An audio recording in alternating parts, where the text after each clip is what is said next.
Il n'y a pas 50 000 façons de sortir d'une guerre, il n'y en a qu'une, c'est d'essayer de la gagner.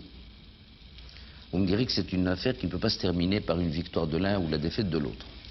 Je vous le concède parce que c'est une drôle de guerre, car l'adversaire véritable n'est pas celui que nous combattons.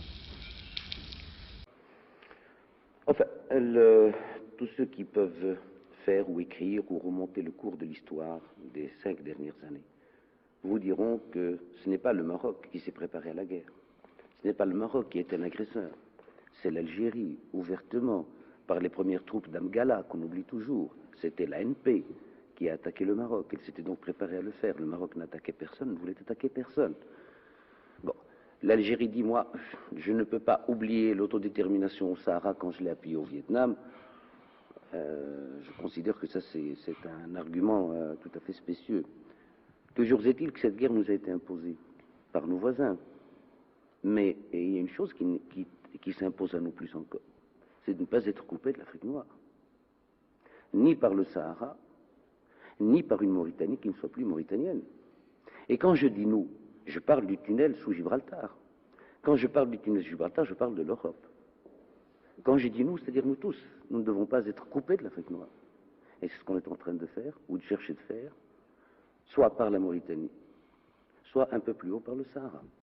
يعرف الناس مع من حشرنا الله في الجوار. كنا نريد أن يعرف الناس النوايا الحقيقية لمن هم يساكنوننا ويجاوروننا.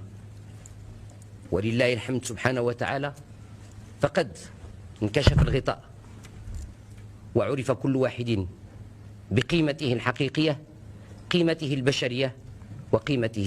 Aussi militairement, est-ce que la politique que vous entreprenez pour le Sahara, vous pouvez l'amener militairement? En définitive, je ne mène pas de politique particulière. Je ne fais que réfléchir, que refléter les sentiments de mon peuple et conduire mon armée là où mon peuple veut qu'elle soit. Le jour où les Marocains voudront cesser de combattre, nous combattrons, nous cesserons faute de combattants. Mais tant qu'un Marocain voudra combattre, je l'encouragerai. André Bottard, l'Express. Si votre Majesté pourrait-elle nous faire un bref exposé sur la situation telle qu'elle existe aujourd'hui sur le terrain, au Sahara? Bien, la situation telle qu'elle existe sur